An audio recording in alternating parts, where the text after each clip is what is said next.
أعوذ بالله من الشيطان الرجيم بسم الله الرحمن الرحيم الحمد لله رب العالمين والصلاة والسلام على سيد المرسلين وعلى آله وصحبه أجمعين رب اشرح لي صدري ويسر لي أمري واحلل عقدة من لساني يفقه قولي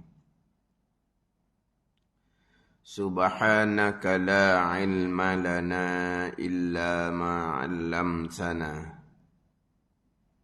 إنك أنت العليم الحكيم ولا حول ولا قوة إلا بالله العلي العظيم. Kitab Hidayatus Sibyan muka surat 4 bayan ke-16 daripada atas. Muka surat 4 bayan ke-16 daripada atas. Qala al-muallifu rahimahullahu ta'ala wa nafa'ana bi'ulumihi amin. Yang ta'alluq ia iradah dengan menentukan mungkin dengan salah satu dengan satu sifat daripada segala sifat yang harus atasnya atas mungkin. Menentu ni atas muwafaqah ilmunya. Artinya atas muwafaqah ilmunya ilmu Allah. Tiada menentu Allah Ta'ala, yakni tiada menentu oleh Allah Subhanahu wa Ta'ala yang bersifat dengan iradah akan mungkin melainkan barang yang diketahui dengan ilmunya, ilmu Allah Subhanahu wa Ta'ala. Jadi kita masih lagi bicara ta'alluq sifat iradah. Pergi kepada rukun iman yang keenam, qada. Qada Allah Subhanahu wa Ta'ala yang bersifat dengan iradah telah menentukan segala-gala perkara pada azal. Muwafaqah ilmu. Muwafaqah ilmu. Jadi qada ta'alluq iradah muwafaqah dengan ta'alluq ilmu. Itu. Qadar pergi kepada ta'alluq kudrah. Qadar Allah Subhanahu wa Ta'ala yang bersifat kudrah mengqadarkan, menjadikan segala-gala perkara yang berlaku tidak terkecuali walaupun sebesar zarrah. Itu qadar. Sekarang qadar selesai dah bicara kudrah. Selesai dah bicara wahdaniyah pada perbuatan. Sekarang bicara ta'alluq iradah, muwafaqah ilmu. Muwafaqah ni selaras seiringlah. Allah menentukan pada azal sebagaimana Allah mengetahui pada azal. Itu qada. Allah Subhanahu wa Ta'ala yang bersifat dengan ilmu telah mengetahui segala-gala perkara. Ni Mu'tazilah pun sini sama. Allah mengetahui segala-gala perkara pada azal. Sama ada perkara baik yang akan berlaku ataupun perkara jahat yang akan berlaku. Berlaku di bumi, berlaku di langit, Allah mengetahui pada azal. Berlaku di dunia, berlaku di hari akhirah, Allah mengetahui pada azal. Yang berlaku di hari akhirah, masuk syurga ke, masuk neraka ke, Allah mengetahui pada sedia kala. Itu sifat yang ke-9 nanti. Allah mengetahui sedia kala. Persoalan kitanya, apa yang akan berlaku di syurga sama juga dengan apa yang akan berlaku di neraka, ada penghujung ataupun tidak. Tidak ada. Ada ni sebab syurga dikekalkan oleh Allah, neraka pun dikekalkan oleh Allah. Jadi apa yang akan berlaku di syurga dan akan berlaku di neraka tidak ada penghujung. Dah tadi Allah mengetahui segala-gala perkara pada azal. Jadi yang akan berlaku di syurga ni tidak ada penghujung. Yang akan berlaku di neraka tidak ada penghujung. Allah mengetahui dengan pengetahuan yang tidak ada penghujung. Gitulah. Faham tak ni? Allah mengetahui segala-gala pada sedia kala. Mustahil Allah mengetahui kemudian, tak sedia kala. Mustahil. Kalau Allah mengetahui kemudian, tidak sedia kala, sebelum Allah mengetahui, Allah jahil lah. Mustahil gitu. Mustahil. Kan kita kan, sebelum tu jahil. Kemudian baru tahu. Baru tahu tu pun dikurniakan oleh Allah. Tapi sebelum kita tahu, kita jahil. Tahunya kemudian. Kalau ada perkara yang Allah mengetahui itu bukan sedia kala, sebaliknya Allah mengetahui itu kemudian, dah sebelum tu, jahil Allah. Mustahil sama sekali. Berpegang seumpama tu, kafir teruslah, iman tidak sah. Tu tak ada lah kau pegang gitu. Allah pun baru tahu kemudian juga. Asal Allah tak tahu juga macam kita. Tu buku. Budak guni tahu lauk lah tunya. Tak ada orang pegang gitu. Mana Allah mengetahui segala-gala pada sedia kala. Segala-gala ni apa? Yang berlaku di dunia. Yang berlaku di hari akhirah. Dunia tak apalah dunia. Sebab dia ada penghujung. Ada qiyamah. Tak ada ni. Dunia ada penghujung. Dunia ada qiyamah. Hari akhirah ni, syurga neraka ni. Tak ada penghujung. Sebab dikekalkan oleh Allah. Jadi Allah mengetahui.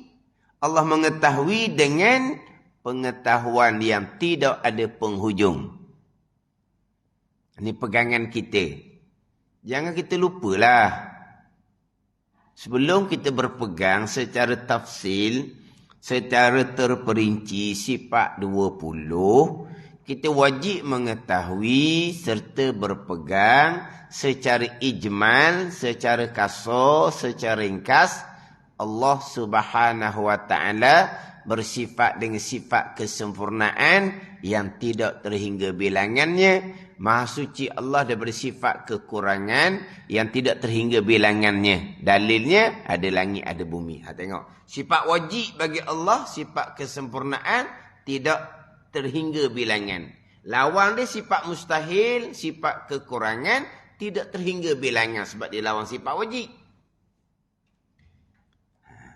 Jadi sifat kesempurnaan bagi Allah tidak terhingga bilangan. Tak ada tak ada akhir bilangan sifat kesempurnaan.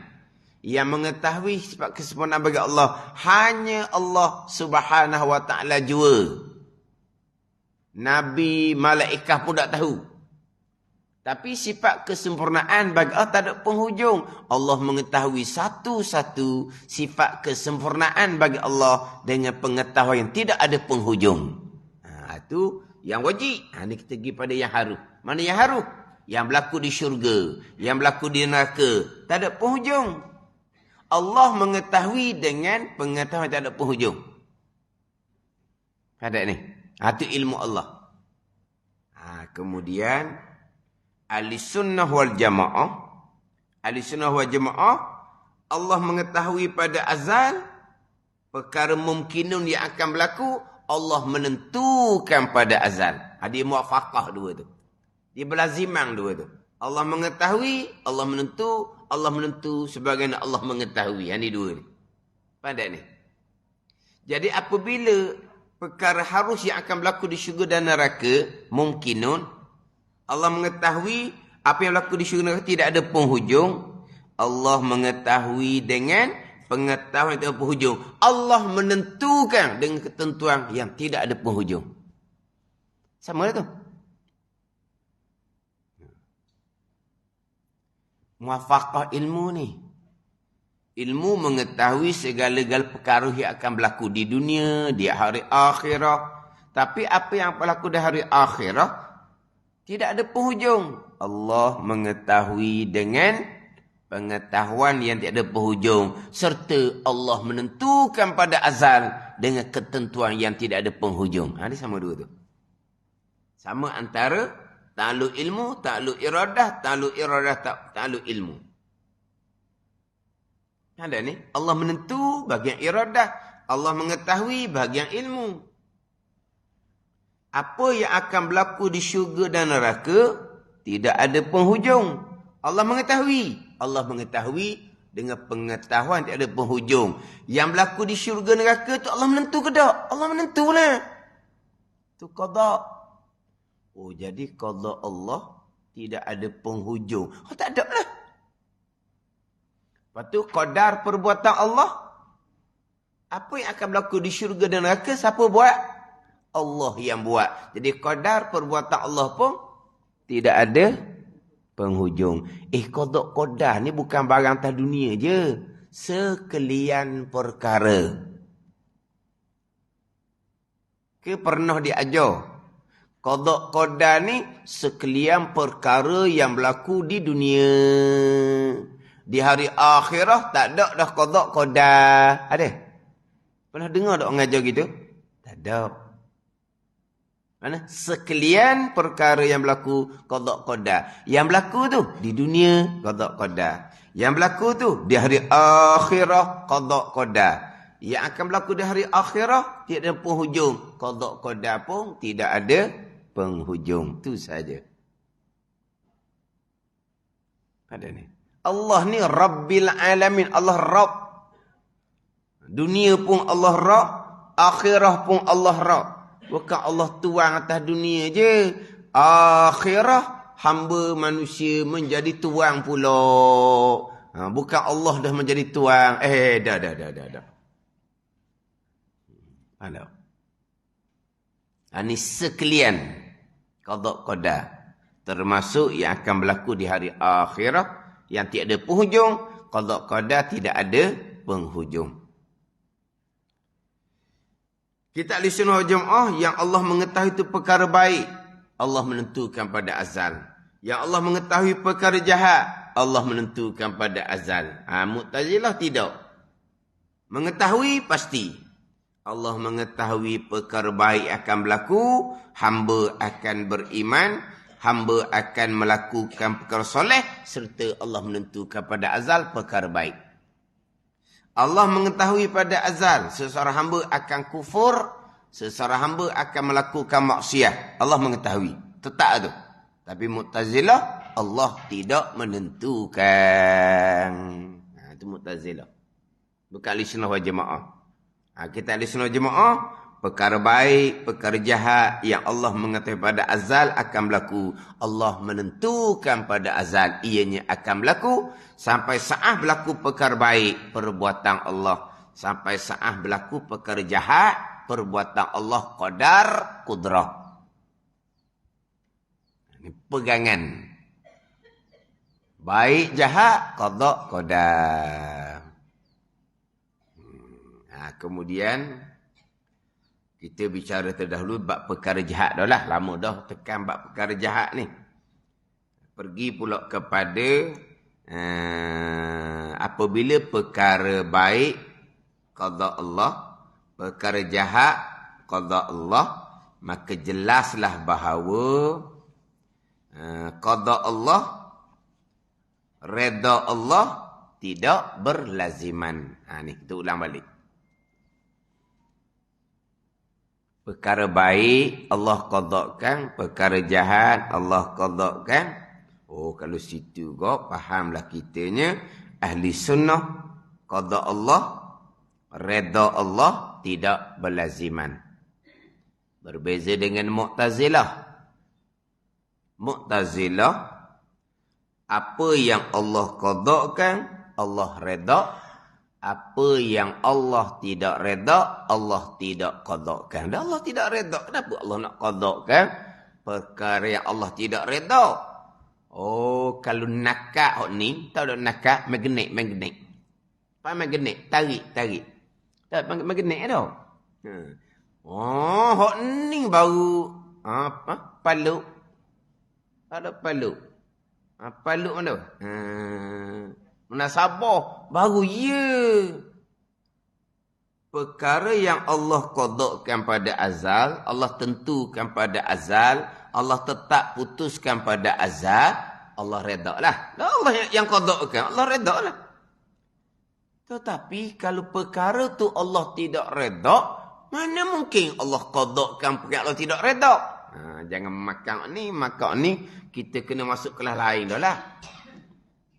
Masuk kelas pemulihan. Bukan kelas pemulihan dah. Kem pemulihan. Tak balik lagi apa dia. Kena kurung situ. Bukan kelas pemulihan ni. Boleh balik pula dah. Ada kan sekolah kelas pemulihan. Balik pula. Dah. Kem pemulihan. Kurung. Apa ni? Perkara yang Allah tidak redha. Macam mana pun Allah qadakan? Kalau Allah tidak redha, Allah tidak qadakan lah. Apa perkara yang Allah tidak redha? Kufur dan maksiyah. Inna Allah la yarda bi ibadil kufr. Allah tak redha lah dengan hamba di kufur. Hamba yang buat maksiat pun Allah tak redha. Allah redha hambanya tidak solat. Allah tidak redha. Allah redha hambanya tidak puasa. Allah tidak redha. Allah redha hambanya yang tidak menutupi aurah. Allah tidak redha. Itu perkara maksiat. Allah tidak redha. Sama telah perkara kufur, sembah berhala. Allah tidak redha. Jadi bila Allah tidak redha, kenapa Allah nak qadakan, tentukan, tetapkan pada azal perkara yang Allah tak redha? Ni Mu'tazilah. Ni Mu'tazilah ni. Tak apalah kita ni. Kita orang masjid tak apa. Orang yang ikut live FB tu lah. Dia ada macam-macam. Ada baru, lama, ada macam-macam lah.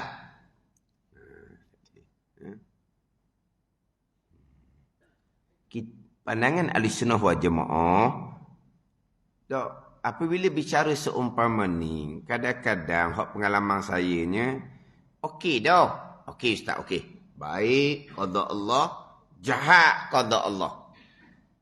Sebelum ni saya berpegang pekerjaan bukan qada Allah, saya bertaubah dengan Allah Subhanahu wa taala dengan taubat yang nasuha. Okey? Allah Taala Maha Pengampun. Mana apa? Faham molek dah Ustaz? Baik iman dan taat qada qada, jahat, kufur dan maksiat qada qada. Okey dah, tak apa dah Ustaz. Tak apa dah, boleh faham dah. Saya pun naik setangga. Ni naik setangga ni. Ni kan berapa bulan dah bicara ni. Nak tengok kita ni. Ingat kedok benarnya kita ni. Jelas dah kitanya baik qada qada, jahat qada qada. Naik setangga, fahamlah kita qada Allah, redha Allah tidak berlaziman. Allah qada serta redha, Allah tidak redha tetapi Allah qadakan. Tiba-tiba kata faham dah tadi Ustaz molek dah tadi ni. Oh, kok mana pula Ustaz pening semula saya. Pening pula dah. Faham tak? Pening pula. Saya jumpa ni bagai-bagai. Semua tu ujian daripada Allah. Ada yang cepat, ada yang lambat. Ada yang lari terus, ada yang lari mari. Lepas tu minta maaf pula Ustaz, minta maaf Ustaz. Saya masa tengah pening tu, saya kata macam-macam Ustaz. Tak apalah, tak ada masalah tu. Dia minta maaf pula. Jadi pening. Dah mari pening ni nak arah orang lah. Kenapa pening? Ustaz tu mengajar, pening sungguhlah. Tapi bila pening kan Ustaz tu mesti dia kena kata. Dah pening ke mana? Macam-macam. Itu jalanan masing-masing tu. Jadi apabila faham dah, fokus pada perkara jahat qada qada, bila pergi kepada kalau begitu qada Allah, redha Allah tidak berlaziman. Ni ayat kita. Ayat moden macam mana tak tahulah. Tidak seiringan ke apa gitulah. Ikutlah guna ayat yang lebih mudah kita faham. Qada, redha tidak seiringan. Dengan bahawa ada yang Allah qada serta Allah redha, itu seiringan. Ada yang Allah qada tapi Allah tak redha. Allah tak redha tapi Allah qada. Allah qada tapi Allah tak redha. Mana ustaz? Ya Allah tak redha, kenapa Allah qada pula? Ni, hak kata faham dah tadi tu. Dia tanya balik, perkara jahat, kufur dan maksiat. Allah qada ke tak? Memanglah qada. Dan Allah redha ke tak? Dia pun, ya sungguh Allah tak redha. Kenapa Allah qada barang yang dia tak redha? Dia nak cabut semula hak lama. Hak baru. Nak balik hak asal. Dok, sekarang ni dia pegang molek dah, dia kata dia bertaubat dah, pegangan salah dahulu, perkara jahat bukan qada Allah. Okey, dia pegang molek dah. Perkara jahat qada Allah. Tapi bila pergi kepada Allah qada tapi Allah tidak redha. Allah tidak redha tapi Allah qada. Di soal semula. Kenapa dia gitu ustaz? Allah qada, Allah tak redha. Allah tak redha, Allah pergi qada. Pelik gitu. Sekarang hak jahat Allah qada ke tak? Kufur dan maksiat. Memanglah Allah qada. Allah redha ke tak? Dia pun baru sedar balik. Memang Allah tak redha kekufuran dan kemaksiatan. Tu kenapa Allah qada yang tak redha? Dia kata pegang molek dah perkara jahat qada Allah. Pada ni. Ni payah ni saka lama. Sungguh saka ni saka bukan saka hok peseng tu, ni saka pegangan. Jadi apabila kita pegang rukun keenam, perkara baik qada Allah, perkara jahat qada Allah, perkara baik iman dan taat Allah qada serta Allah redha. Perkara jahat kufur dan maksiat Allah qada serta Allah tidak redha. Kenapa Allah qada sendiri, Allah tidak redha? Kenapa yang Allah tidak redha, Allah pergi qada? Jangan ditanya pekerjaan Allah Subhanahu wa taala. Sedap jawab gitu. Memang nak jawab gitu je lah. Jawab ke mana lagi? La yus'alu amma yaf'alu wa hum yus'alu. Jadi tanya pekerjaan Allah. Kita yang kena tanya pada hari akhirah. Ni tak puas hati. Jawablah. Nak jawab ke mana kitanya? Dia ada hak dia dalam bab qada-qada ni. Ada hak dia. Dah Allah tidak redha pada kekufuran dan kemaksiatan. Kenapa Allah qadakan yang Allah tidak redha? Nak jawab macam mana? Kalau nak marah kok gini ya. Mungkin tanya Allah Ta'ala, tanya aku buat apa. Tu nak ngamuk dah tu. Nak ngamuk dah tu. Tak ada perkara yang kita hanya berhenti setakat tu. Cuma yang kita berpegang apa yang Tuhan qadakan ada hikmah walaupun perkara jahat. Tu je. Apa hikmah dia pula? Apa kebijaksanaan daripada qada perkara jahat? Hikmah rahsia kerajaan Allah Subhanahu wa taala. Itu je. Apa dia hikmah dia? Tadi kita tanya Allah Taala. Dia ada bukan faham tak? Dia ada satu peringkat boleh tanya. Tanya. Okey, sampai setakat ni berhenti. Fa'amsiku, Nabi kata, tahan diri kamu dalam bab qada ni. Sini ni lah. Kalau orang-orang yang umpama liberal apa semua, ni tolak awal-awal. Tolak awal-awal ni. Nak tanya tak boleh tanya pula. Setakat tu je. Gitu je lah. Ada ni. Perkara jahat, kufur dan maksiat, Allah tidak redha. Kenapa Allah qadakan, Allah tentukan, Allah tetapkan perkara yang Allah tidak redha? Kalau Allah tidak redha, jangan qadakan. Tiba-tiba Allah tidak redha kekufuran dan kemaksiatan, Tetapi Allah qadha. Ni pening kamu korek. Pada korek. Nak soal juga. Janganlah. Sekat tu je. Serah kepada Allah Subhanahu wa ta'ala. Orang kafir 3/4 dunia ni. Macam-macam sembuh ni. Sembuh berhala lah. Macam-macam dia sembuh ni. Qadha siapa? Qadha Allah. Dan Allah reda tak 3/4 di dunia kufur? Allah tak reda. Dan kenapa Allah qadha kan? Jangan tanya kerja Allah Ta'ala. Kita berpegang, semuanya ada hikmah. Apa hikmah? Rahsia kerajaan Allah Subhanahu wa ta'ala. Sekata ya? Tak ada peningnya. Dia pening ni, dia nak, apa? Padak teruk. Padak teruk. Panggil apa? Bukan teruk. Teruk tu parah. Bukan teruk. Bukan daun teruk. Daun teruk tu memang teruk sungguh lah. Bila dia main daun teruk. Teruk. Padak teruk. Teruk ni dia apa? Dia nak paksa. Gitu ke apa? Nak teruk juga. Serah kepada Allah Ta'ala. Yang Allah qadha kenapa? Barang yang Allah tak reda. Ni tak faham ni. Nak cerita macam mana? Kata-kata kalau orang mengajar nak marah juga, mungkin tanya Allah Ta'ala. Jangan tanya akulah. Marah tu dah. Itu teruk. Lepas tu dia kata pening kepala. Ni pening dia kata. Yang kamu kata teruk tu kenapa? Pening tu cari penyakit. Faham? Pegang. Tak. Nak pening kat mana? Ada hak pada anu. Ada mana batasan dia. Kalau kita pergi langgar hak dia, dia ada batasan dia, ada hak dia, kita pergi langgar, terhantuk kepala, tak pening. Peninglah. Setakat ni je. Dia punya hak batasan. Berhenti. Dan nak pening kepala. Pergi langgar juga, terhantuk kepala, pecah kepala, bukan pening tau. Ada ni. Atau teruk panggil. Tebeng cari nyakit. Faham tebeng? Tebeng cari nyakit. Sekat tu sahaja. Perkara baik mana ta'ah, Allah qadha serta reda. Perkara jahat, kufur dan maksiat, Allah qadha, tapi Allah tidak reda. Allah tidak reda. Kenapa Allah qadha kan?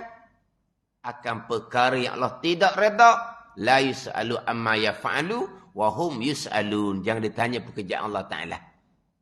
Ni ada hak-hak sini dia tengah ayat Quran di hujung. Tapi kalau orang hok banyak sangat pakai akal, situ tu dia macam apa? Tak apa hati ni. Tak apa hati ni. Kalau tak ditanya dah nak jawab macam mana? Yang kita pegang, semuanya ada hikmah. Apa hikmah? Allah qadhakan 3/4. Ahli dunia sekarang ni kafir. Kalau kafir siapa akan mati, Allah qadhakan dikekal neraka selama-lamanya. Meraung kafir dalam neraka. Bukan neraka Jahannam. Neraka Jahannam tu tempat seksaan orang beriman yang banyak dosa. Ini neraka nak lapis bawah ni lebih berat dari neraka Jahannam. Neraka Jahannam pun cukup dah. Tapi neraka tu nak lapis bawah ni. Neraka tempat seksaan orang kafir. Meraung selama-lamanya. Apa buat tang buat gitu? Jangan nak fikirlah. Kat tu je. Hikmah apa gitu? Ni kata bukan pening dah ni. Pecah kepala nanti. Jangan. Kalau orang yang degil, ada orang dia belajar dia terlampau cerdik. Dia terlampau cerdik. Jadi tak dengar kata tu guru. Setakat ning je. Dia masih lagi nak tanya. Belajar agama. Akhirnya jadi etis. Dia tolak Tuhan. Ada ni. Ada yang berlaku seumpama tu. Belajar agama. Belajar kitab. Tapi dia cerdik. Dia tak akan berhenti selagi tak puas hati. Dia nak faham. Selagi dia tak faham molek, dia tak akan puas hati. Dia nak tanya juga. Bila disekat, dah dewasa dia cerdik. Akhirnya jadi etis. Pada ni. Pada etis. Bukan artis. Jangan tukar pula makcik kita ni. Oh, jadi artis ada pelakon TV tu lah. Tu artis. Apa? Etis. Etis. Apa etis? Tak ada Tuhan. Kemeni ada etis tau. Kemeni lah. Etis mana apa? Tak ada Tuhan. Belajar agama ni, belajar kitab. Sebab apa? Dia nak korek juga, nak korek juga. Akhir tak dapat jawapan. Tak ada Tuhan lah senang Dia stres. Jadi macam gila. Bukan gila betul, maknanya dia macam ni. Dia memaksa atau nebeng tu. Dia memaksa. Dia teruk juga. Siapa peringkat jadi etis? Belajar agama. Ni. Tapi ada seorang tu, alhamdulillah. Kemudian dia jadi tenang. Tu. Mana apa? Dia kembali balik lah. Jadi etis ni kapir terus lah jawapan dia. Macam tadi.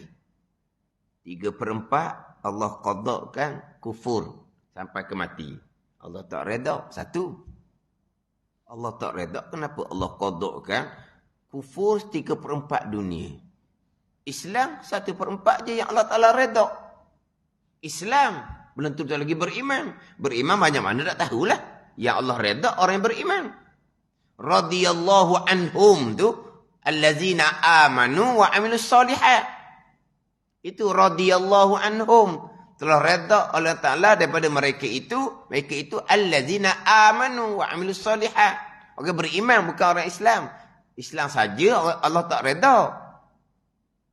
Jadi yang Allah tak reda 3/4 ahli dunia. Itu atas dunia.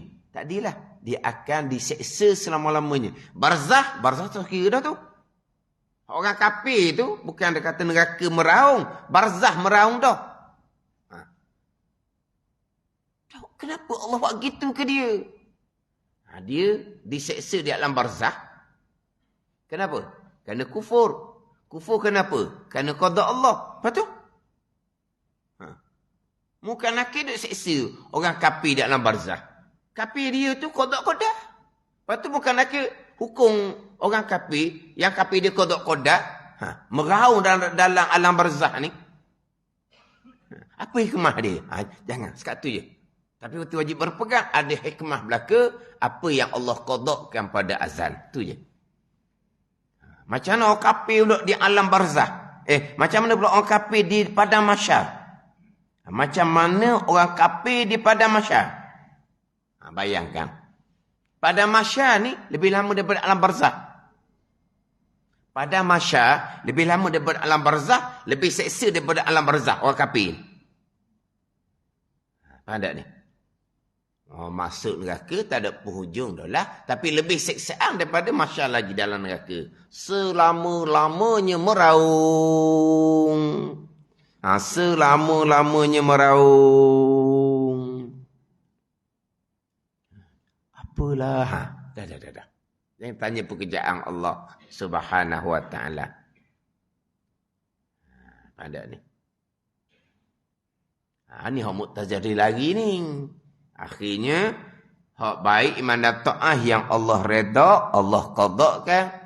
Hak jahat, kufur dan maksiyah yang Allah tidak redakan, Allah tidak qadakkan. Allah tidak menentukan. Dia pilih sendiri nak jadi kafir, dia pilih sendiri nak buat maksiat. Dia pun kena hukum ngam-ngam dengan dia pilih. Bukan Allah yang qadakkan. Dah kena seksa kerana pilih kafir selama neraka tu, dia pilih. Tapi kalau nak main kau akal pula, memang dia pilih. Dia kata bukan Allah qadakkan. Tapi boleh tak Allah pusingkan hati dia jadi beriman? Kalau nak korek balik. Ni, Mu'tazilah ni. Dia main kau akal. Akhirnya dia berpegang perkara jahat, kufur dan maksiat. Yang akan diseksa dalam neraka nanti.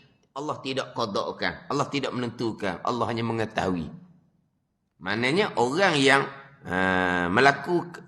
melakukan kejahatan, kekufuran dan kemaksiatan, Allah tidak tentukan. Dia pilih sendiri. Akhirnya dia masuk neraka. Dia pilih. Kalau nak main ikut akal pula, betul lah dia pilih nak jadi kafir. Dia pilih nak buat maksiat. Allah kuasa ke tak nak jadi hati dia tu pilih buat baik? Pilih nak beriman. Allah kuasa ke tak? Allah kuasa sebab makhluk Allah Ta'ala belaka. Kenapa Allah biarkan? Kalau Allah qadakkan perkara jahat, Allah siangnya ke dia, Allah qadakkan perkara jahat. Dan Allah, kalau Allah tak qadakkan, Allah boleh tukar biar hati dia beriman. Mudah je Allah nak tukar hati beriman. Tengok, tukang sihir Fir'aun tu. Mudah-mudah je beriman. Kenapa Allah tak tukar hati menjadi beriman? Allah kuasa kan? Kalau dia kata Allah tidak qadakkan, tak boleh nak fikir hak tu. Tak boleh nak pergi juga. Kufurnya Abu Talib sampai ke mati, Allah tidak qadakkan. Allah boleh tak jadi hati Abu Talib nak beriman? Kesian Nabi bersungguhnya duk dakwah Abu Talib. Siapa dekat nak mati pun Nabi betul-betul duk dakwah Abu Talib. Allah kuasa tak nak jadikan hati Abu Talib beriman?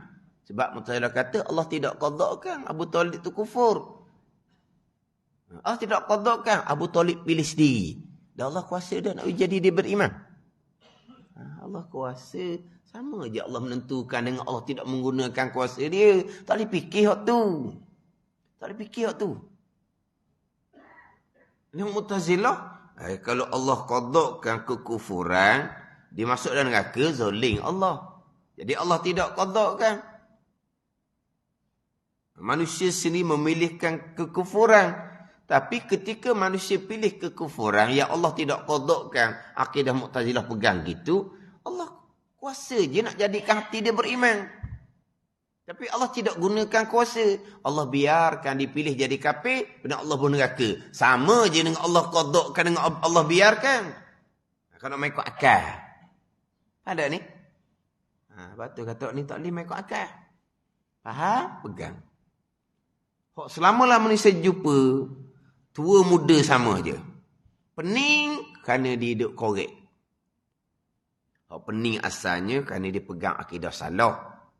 Dah tahu dah akidah salah, bertaubat dengan Allah, bersyukur. Nak pening kat mana? Tapi hak jadi pening ni, dia berlawanan dengan hak akidah lama dia, hak salah, dengan hak dia belajar ni. Berlawanan. Waktu dia fikir gitu, begitu. Stres dia kata. Ada stres. Belajar agama jadi stres. Belajar tauhid lah senangnya. Belajar tauhid senang. Satu jalan je. Belajar pekoh pening. Nak kena ingat mazhab ni kata gini, dalil dia gini. Mazhab ni kata gini, dalil dia gini. Ada ni. Hak tu hak jadi nak kena fokus. Pada amal pula, tasawuf lah nak kena tu ni sebab apa? Dah syaitan duk goda sentiasa. Riya, ujub, takabur, hasad. Hak tasawuf ni lah. Hak nak kena mujahadah. Kena sungguh-sungguh. Bak akidah, faham, pegang. Berhenti lah. Nak serah kat mana? Nak pening kat mana? Tak ada penat-penat Kena mujahadah dalam bak akidah. Tak ada mujahadah. Faham, pegang. Tapi kalau bak hati, kena mujahadah. Jaga hati dia bersifat kecelaan. Sentiasa hati bersifat dengan sifat kepujian. Itu nak kena mujahadah sentiasa. Ada pun hati beriman qada qadar. Tak ada tu. Ke bangun pagi kena buka kitab. Qada qadar. Nak tidur buka kitab. Qada qadar. Kena gitu benar? Tak. Faham? Pegang. Siap. Nak kuat. Nak kuat. Amal soleh. Allazina amanu wa amilus solihat. Amal soleh itulah yang akan menguatkan iman. Ada ni. Kalau kira, tauhidlah yang paling mudah. Yang paling simple. Satu jalan sahaja. Faham? Pegang. Ada ni. Hak bab peko, pandangan ni, tasawuf lah. Hati akan sentiasa digoda dengan sifat kecelaan, riya, ujub, takabur. Pada masa jahil, tak ada riya, ujub, takabur. Lepas boleh ilmu ni, mari macam-macam. Itulah. Itu nak kena mujahadah. Pada mujahadah, Kena berjuang. Kena bersungguh-sungguh. Ilmu amal. Dia kena bersungguh-sungguh dalam ilmu tasawuf. Kena bersungguh-sungguh. Ilmu pegangan. Faham? Pegang. Nak apa lagi? Lepas tu belajar sifat 20 tu, hok tula je. Ulang je. Ada ni. Belajar tasawuf tu ulang je. Lepas tu belajar fardu kifayah. Gitu. Hak fadail untuk sah ke-6 rukun iman ada. Faham? Pegang.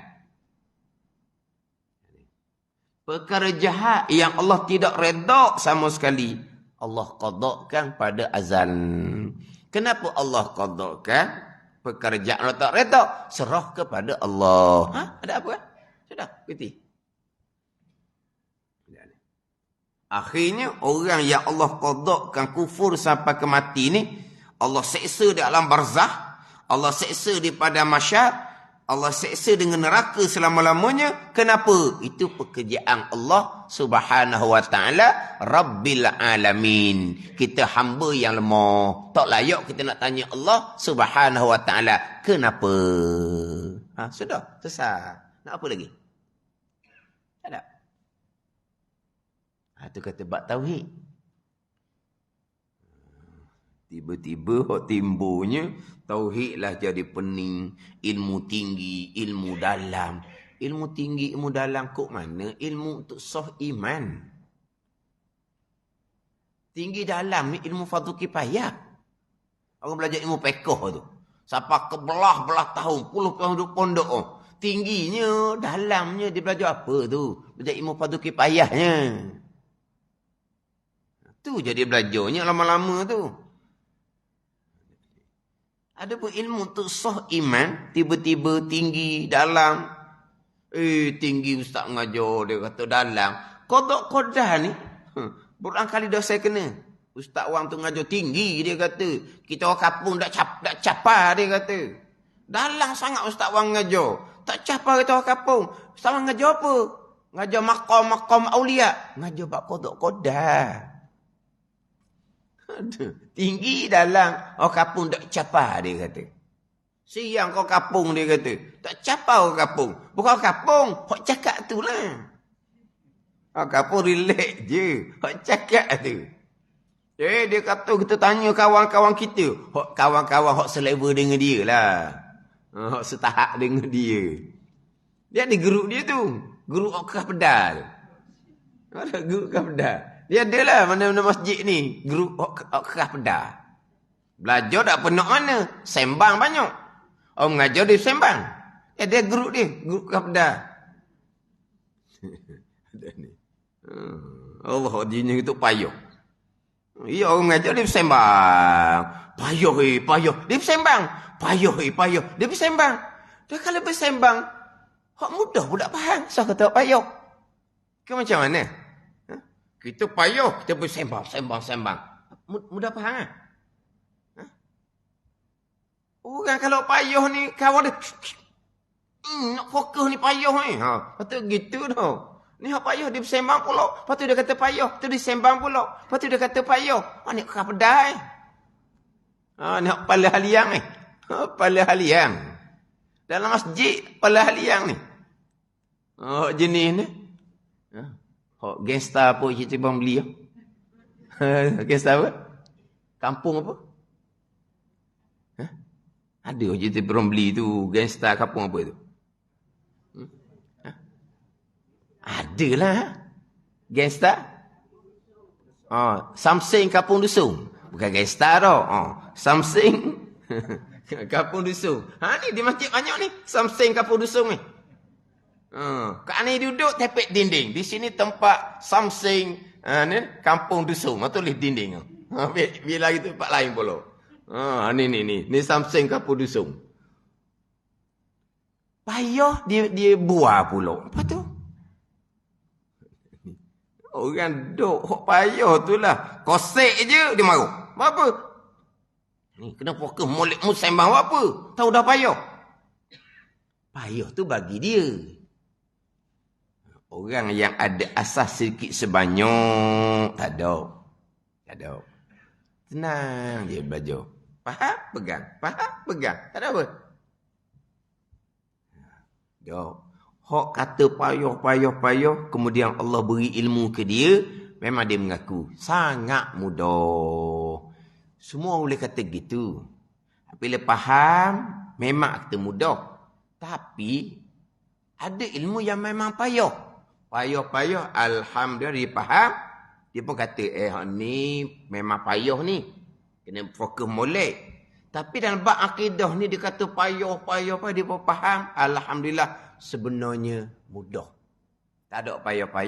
Payah kerana pegangan lama tu salah. Kerana banyak duk fikir, duk korek. Payah situ. Bukan payah ilmu pegangan. Tak ada payah-payah pun. Betul lah. Satu-satu perkara yang payah, bila kita usaha-usaha dikurniakan oleh Allah, mudahlah. Tapi kita tak akui ilmu tu payah. Tapi bab pegangan, ilmu mudah saja. Faham? Pegang. Ngaji sifat 20, kemudian belajar molek, ke-6 rukun iman, termasuk qada-qada, pembicaraan ni. Wahdaniyah pada perbuatan, qudrah, iradah, ilmu. Itu saja.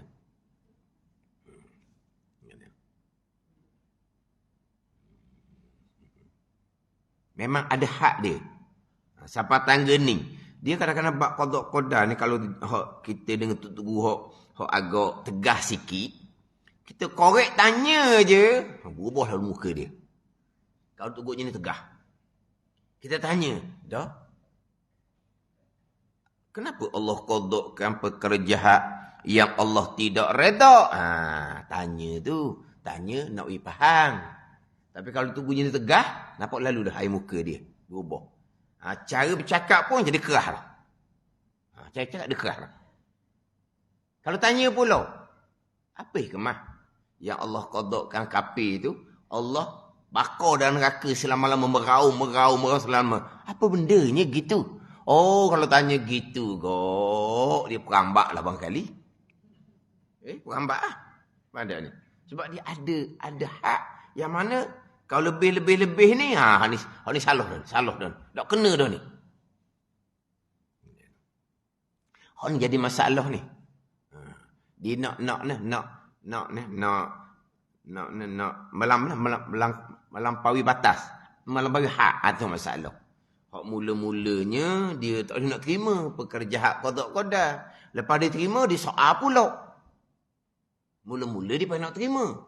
Mana mungkin perkara jahat kufur dan maksiat qada-qada, satu dah situnya. Lepas dia terima, jadi dia banyak pula nak soal.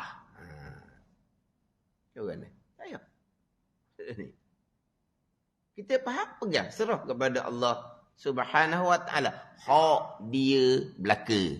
Alhamdulillahi Rabbil Alamin. Allah Rabb, Allah Tuan. Kita memang sebut Tuhan. Ilah, kita sebut Tuhan. Rabb, kita sebut Tuhan. Ini bahasa Malaysia kita. Lain. Ilah lain. Rabb lain. Tauhid uluhiyah lain. Tauhid rububiyah lain. Tapi dua kena ada sebagai orang beriman. Ilah ni sembahan yang sebenar, yang bersifat dengan istighnaq dan iftikar. Rabb ni Tuan. Tuan yang hakiki, yang memiliki, yang mengatur, yang menyusun, yang belaka. Itu Rabb. Yang belaka, hak dia belaka. Itu Rabb. Jadi kalau hak dia belaka, orang yang beriman pun makhluk Allah, orang kafir pun makhluk Allah. Lepas tu Allah nak jadi akhirat, Allah nak tak mana? Hak dia. Allah buat sebagai dia kehendak. Sengaja sengelain Allah Ta'ala. Kehendak Allah. Allah nak kehendak nak letak neraka. Allah nak seksa selama-lamanya. Kenapa? Barang milik dia. Habis setakat tu. Siapa kita nak tanya? Lepas tu kita baca Alhamdulillahi Rabbil Alamin tu. Akan ditanya di alam barzah mula-mulanya. Mar Rabbuk? Siapa tuan kamu? Ingat baik tu. Man rabbuk? Siapa tuan kamu? Kena molek. Allah lah Rabb. Allah tuan kami. Allah tuan. Bila Allah tuan, hak dia belaka. Sudah, berhenti setakat tu. Allah nak buat macam mana? Allah buat barang milik dia. Allah nak qadakkan beriman, bertuahlah dianya. Allah nak qadakkan kufur, kekal neraka, celakalah dianya. Ya. Kenapa? Kenapa? Siapa kita nak tanya Allah Ta'ala? Allah Tuhan. Mana kalau kita kenal diri molek-molek, kenal Allah, kenal diri, tak ada, senang lah. Kenal diri. Kita milik Allah, hamba yang lemah. Lepas tu nak tanya macam mana? Dia bila kita kenal diri kita molek, maka tak ada payah kitanya. Setakat ni je kita sebagai hamba. Berarti setakat ni. Itu pun berhenti setakat ni. Faham tak ni? Dan nak soal apa-apa dalam kitanya. Hak Tuhan belaka. Ada segi syariatnya, kita sentiasa suruh kebaikan. Dari segi syariat hukumnya, kita sentiasa tegur perkara yang kesalahan, tegur, nasihat, cegah. Diri kita suruh perkara baik tu pun qada. Diri kita cegah perkara yang salah pun qada. Dia terima, qada. Dia tak terima, qada. Elak kitanya. Pada ni. Kalau kita dengan anak-anak, samalah. Hak Tuhan belaka. Allah qadakkan dia jadi molek, alhamdulillah, qada. Allah qadakkan jadi tak molek, ujian daripada Allah, qada. Lepas tu nak penipala apa? Itu bukan kerja kita. Tak seorang ni kerja kita nasihat, kerja kita tegur, kerja kita marah. Itu kerja kita. Kerja kita boleh pahala. Lepas tu budak ni, anak ni tak ada apa, bukan kerja kita. Tu sibuk apa bukan kerja kita? Kan tenang jadi tu. Allah tidak qadakkan dia baik pada masa kita hidup. Mungkin Allah qadakkan dia baik selepas kita mati. Ada orang yang seumpama tu, ada. Bila mak dia duduk nasihat, dia sama. Lepas mak dia mati, barulah orang kata settle orang panggil. Barulah nak berubah dah. Ada yang berubah lepas dia mak ayah dia mati. Masa mak ayah dia ada, buih mulut-mulut orang tua tu. Dia lawan naik, lawan cacang. Lawan cacang. Pada ni. Lawan. Tapi molek-molek ada lepas mak ayah dia mati. Jadi berubah tiba-tiba. Menyesal pula dah. Sebab apa? Dak dengar kata mak ayah. Kenapa tu? Doa. Allah perkenankan doa mak ayah pada masa dia hidup. Supaya anak dia berubah. Allah perkenankan lepas dia mati. Alhamdulillah. Tapi hakikatnya bukan kerja kita. Anak jadi anak soleh. Bukan kerja kita. Anak jadi anak derhaka. Bukan kerja kita. Kerja kita tadi, tunaikan tanggungjawab. Pula serah kepada Allah. Tawakul kepada Allah. Tunai tanggungjawab, itu usaha molek, buat sebab molek, serah kepada Allah. Kalau Allah qadakkan kebaikan, kebaikan lah. Kalau Allah qadakkan kejahatan, kejahatan lah. Tengok. Anak Nabi Adam AS. Anak Nabi Nuh AS. Ada ni. Macam mana? Ya Allah qadakkan kufur. Isteri Nabi Lut AS. Kan banyak kisah-kisah tu kan. Itu keluarga Rasul. Bukan keturunan Rasul. Keluarga Rasul. Bining Rasul. Anak Rasul. Faham tak? Tiba-tiba bining Fir'aun pula jadi beriman. Gitu lah. Bukan kerja kita. Kerja Allah Ta'ala. Bini Rasul ada kufur. Bini Fir'aun beriman. Itu bahagian dia.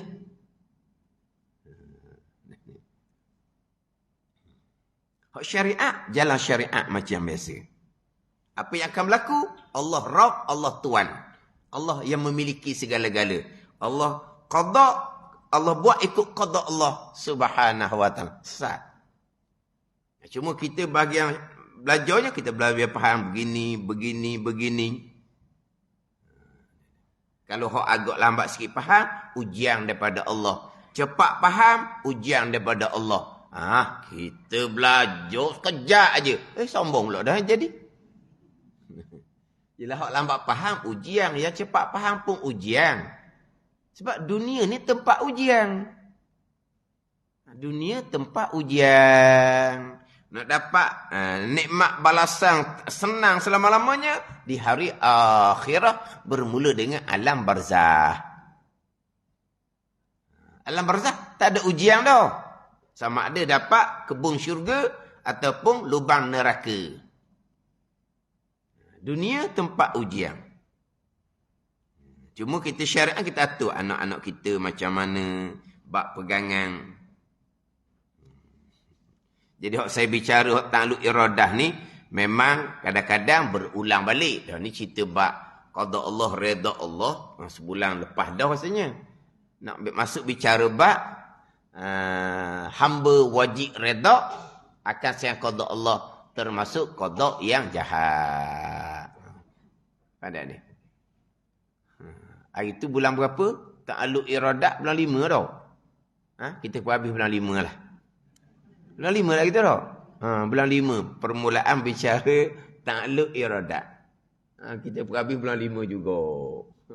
Biar jadi setahun. Orang dia kira. Alah, setahun ngajar kapung. Ngajar kelas umum. Ada orang tua, ada orang muda. Ada orang cerdik, ada yang pertengahan. Ada yang slow. Pada slow. Slow. Lambat sikit, lambat. Gitulah. Yang pentingnya, insya-Allah tidak ada yang ketinggalan. Jangan kata, dah dia payah sangat tinggal dia seorang. Ni bab akidah. Tak ada orang boleh ketinggalan. Tak ada orang boleh ketinggalan bab akidah ni. Sebab kalau kita mengajar pekoh comel mana sekalipun, tasawuf comel mana sekalipun, tapi kalau dia akidah tak luluh, tak ada faedah kita mengajar pekoh tasawuf ke dia. Bukan ilmun yuntafa'u bih. Ilmin yuntafa'u bih. Di antara paling berkekalan, ilmu yang diambil manfaat. Tidak ada manfaat ilmu pekoh kalau akidah tak luluh. Tak ada manfaat ilmu tasawuf kalau akidah tak luluh. Ialah orang yang belajar nak dapat ilmu yang beri manfaat. Orang yang mengajar nak dapat paling berpanjangan ilmu yang diambil manfaat. Orang belajar nak ilmu yang bermanfaat. Orang yang mengajar nak dapat paling berpanjangan ilmu yang diambil manfaat. Faham tak ni? Nak bermanfaat ilmu fiqh tasawuf, tauhid kena kemah molek. Lepas tu saya ulang. Bab kikir kita ni, habis bab tauhid ni, kita kira semulalah macam mana. Sebab apa panjangnya fiqh, apa panjangnya tasawuf. Kita ambil pula kitab Minhajul Abidin. Panjang bicara waktu tu. Tapi kau ke mana pun habis bahagian tauhid Datuk Sibiang ni, kenapa kita tauhid juga? Sebab dalam kelas kita akan sentiasa ada orang baru. Kenapa? Kita kena tetap dah. Kelas kita ni naik jam berapa dah? Orang baru masuklah lain. Dah bolehlah kita kelas umum. Kan masuk kelas baru mari. Dah ni kita kelas 5 ni. Ni kita kelas 6 ni. Tak ada. Kerana dia akan sentiasa ada orang baru. Mana apa tu? Kita sentiasa kena ulang kitab tauhid. Mana habis tak ada saling kita tengoklah. Tapi kena ambil kitab tauhid jugalah. Ambil kitab tauhid. Jadi insya-Allah kita sambung baliklah berkaitan dengan ta'alluq iradah Allah Subhanahu wa taala. Wallahu a'lam.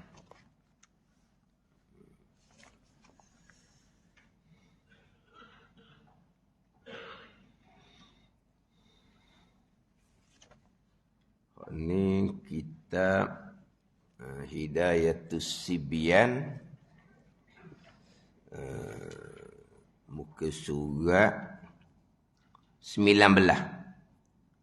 Muka surat 19, baris yang ke-14 daripada atas.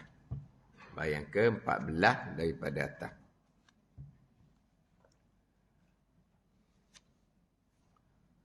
Qala al-muallifu rahimahullahu ta'ala wa nafa'ana bi'ulumihi amin.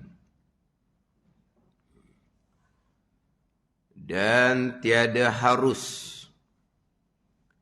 Dan tiada harus memanjang akan duduk antara dua sujud ini, memanjang lebih daripada kadar masa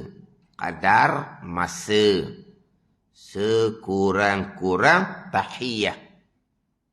Sekurang-kurang tahiyah. Bacaan tahiyah, bacaan tasyahud tu. Tahiyah, tasyahud ni pun terkadang orang boleh bertanya, apa dia bacaan tahiyah? Kita tahiyat tau. Tahiyah. Kita baca macam mana? At-tahiyyatul mubarakah tu kan? At-tahiyyah. Ni tahiyah. Kita tahiyat. Tahiyat. Itu tau. Tahiyat ni pun orang boleh tanya. Tahiyat ni baca apa? Baca tahiyat lah. Apa dia? Tahiyat lah. Pening kau nanti. Kalau tak sebut nama tahiyah ataupun tasyahud, ada nama lain? Ada nama lain? Tak dua je dah. Tahiyah satu, tasyahud satu. Sebab letak nama ni ambil daripada juzuk dia. Dalam bacaan panjang tu, at-tahiyyatul mubarakah tu, bacaan tahiyah. Dalam bacaan panjang tu ada asyhadu an la ilaha illallah. Bacaan tasyahud. Dia. Ibu nama tu sebab dia ambil. Ada dalam bacaan tu tahiyah. Ada dalam bacaan tu asyhadu tasyahud. Lebih daripada kadar masa sekurang-kurang tasyahud tahiyah. Memanjang ni dengan sengajanya. Dan demikian lagi sebagaimana tiada harus memanjang akan duduk atau sujud tadi ni pada i'tidal. Maka tiada harus memanjang akan dia, memanjang ni lamalah. Memanjang akan dia akan i'tidal lebih daripada kadar masa membaca Fatihah dengan bacaan yang pertengahan. Bicara terdahulu berkaitan dengan syarat bagi rukun duduk antara dua sujud. Dia ada 4 syarat. Selesai bicara 4 syarat tu, didatangkan bacaan sunat ketika duduk antara dua sujud. Kemudian didatangkan bicara ketika duduk antara dua sujud, disunatkan duduk iftirash. Ni. Kemudian disambunglah pulaknya. Duduk iftirash bukan hanya duduk ketika duduk antara sujud. Duduk iftirash ni duduk yang tidak mengiringi salam. Yang kita kenali dengan duduk tawarruk. Duduk itu duduk yang tidak mengiringi salam. Kalau duduk tu mengiringi salam, duduknya tawarruk. Kita kenalinya dengan duduk tasyahud akhir. Walaupun nama tu tak betul. Contoh gini. Kita nak sujud tilawah. Kita baca Quran. Jumpalah tempat sejadah. Kita pun duduk sela molek. Bukan duduk sela lah. Duduk istirah. Kita pun Allahu Akbar. Niat sujud tilawah. Ini bukan dalam semayang subuh ni. Ni luar semayang ni. Baca Quran. Jumpalah tempat sujud sejadah. Sujud tilawah. Kita pun memang wuduk ada orang baca Quran ni. Memang ketika baca Quran, dia menghadap kiblat dah. Kau baca Quran menghadap ke mana? Menghadap kiblat dah. Jumpalah tempat ayat sujud tilawah sejadah. Dia pun duduk, dia pun Allahu Akbar. Duduk tu macam mana tu? Iftirash. Sebab bukan nak salam. Kau nak sujud sekali. Bukan sujud 2 kali ni, sujud 2 kali, sujud sahwi. Sujud sekali, lepas tu bangun. Bukan. Bangun dia congok tu lah. Bukan bangun diri ni. Bangun duduk congok. Dalam disujud sekali, dia pun duduk. Gitulah. Dia pun duduk. Duduk ni mengenai salam ke tak? Mengenai salam. Dia pun duduk, tawarruk. Itulah. Ada tak tasyahud akhir? Ada bacaan tasyahud akhir? Lepas sujud sejadah? Tak ada. Macam mana kita panggil tawarruk duduk tasyahud akhir? Tak ada tasyahud akhir pun. Ada ni. Dia masa takbir duduk iftirash. Kemudian dia niat apa semua, dia pun sujud sekali. Dia pun duduk. Duduk ni duduk mengiringi salam ke tak? Mengiringi salam. Maka duduknya macam mana? Tawarruk. Tawarruk duduk apa? Duduk tasyahud akhir. Bila ada tasyahud akhir situ? Tak ada tasyahud akhir. Sebab tu duduk tawarruk bukan duduk tasyahud akhir. Duduk yang mengiringi salam. Tapi kalau kita sebut tasyahud akhir pun tak ada kata berdosa. Tapi kurang tepatlah. Sebab terkadang baca tasyahud akhir. Tapi duduknya iftirash. Kenapa? Sebab duduk ketika membaca tasyahud akhir itu bukan mengiringi salam. Sebab lepas selesai baca tasyahud akhir, lepas selesai selawat Ibrahimiyah, lepas selesai berdoa, nak sujud sahwi. Makna apa? Maknanya masa dia baca tasyahud akhir itu bukan duduk mengiringi salam. Pada maksud duduk mengiringi salam. Duduk ni last kali salam. Tawarruk. Duduk ni nak berhenti tengah tu nak sahwi dulu. Mana duduk tu bukan mengiringi salam. Sebab duduk tu akhirnya dia akan sujud sahwi. Jadi ketika dia duduk tu dia membaca tasyahud akhir. Ada ni. Tapi duduk tu bukan last kali dia salam, bukan. Di tengah tu selesai selawat Ibrahimiyah sampai ke Hamidum Majid, selesai baca doa sebelum salam tu lah. Dia pun nak sujud sahwi 2 kali. Maka duduk ketika baca tasyahud akhir tu, duduk macam mana? Iftirash. Yang kita panggil duduk tahiyat awal. Nama tu pun tak betul juga. Dia pun sujud sahwi. Kena duduk antara sujud. Belum lagi salam lagi ni. Iftirash. Sujud sahwi yang kedua. Bangun kepada duduk ni. Ni duduk mengiringi salam. Macam ni cara duduk? Tawarruk lah. Mana kalau duduk tawarruk tu duduk membaca tasyahud akhir. Tadi tasyahud akhir baca. Tapi duduk iftirash. Duduk tawarruk. Duduk yang mengiringi salam. Selain dari itu, duduk iftirash. Duduk antara sujud ke, duduk ketika macam tasyahud awal ke, duduk ketika duduk istirahat ke. Duduk istirahat kan, daripada sujud yang kedua, rakaat pertama dan rakaat ketiga, sebelum berdiri pada rakaat kedua keempat, sunat duduk istirahat sekejap.